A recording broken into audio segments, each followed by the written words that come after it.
Jadi fitnah-fitnah jamunnya, jadi urun-urun kan tipu. Fitnah yang lebih kejam lah yang disampaikan oleh Syekhi melalui yang kontra intelijen diperintahkan oleh Syekhi. Mualim yang Poh Abdullah Syafi'i. Nyo yang cukup paling maram jadah datang.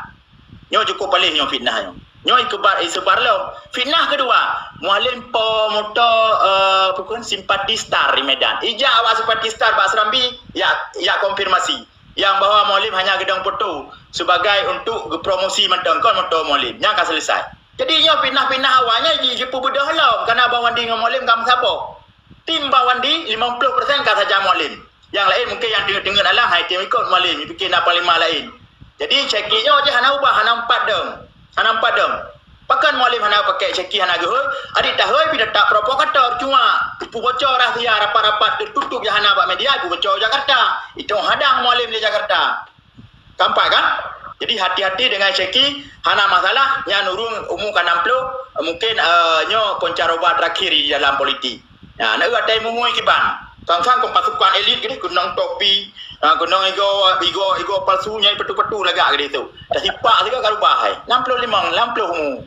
Jadi lagi yang mentang, baik ni cok kreatif ni bang Rizal yang memang visi misi je untuk pancu gam yang ada Aceh karena ji pedang gam roy gam independen, mualim baik nak urung pilih. Nyo visi misi Syekhi. Aceh Utara menang PA, Lux Mame menang PA. Birun berdua PA menang Golkar.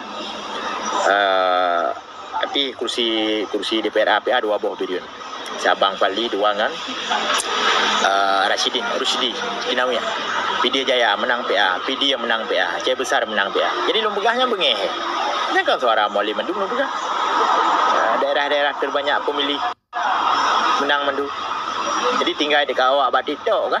Pulau Timulu tinggal dekat awak Batito kan. Pintu Aceh Barat Selatan ke Banbang kira-kira. Barat Selatan PA dengan PNA bergabung. Kalinya.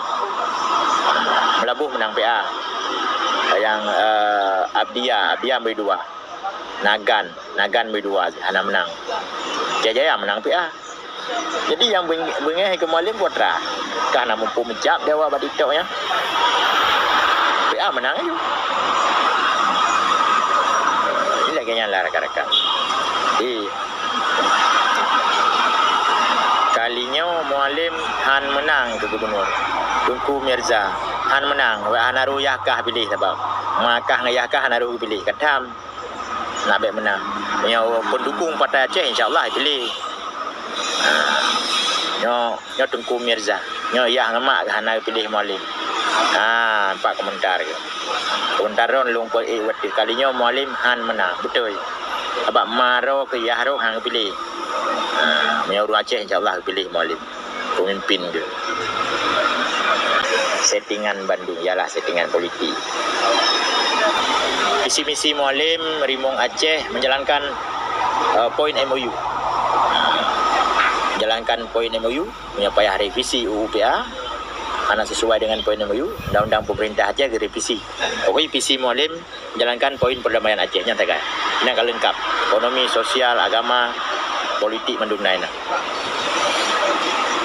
Ya, Bang Faizin. Kalau lu jelaskan yang daerah-daerah menang. Jinu Tanyo harus bedeh kelayi. Mita budeta timbak-timbak lom.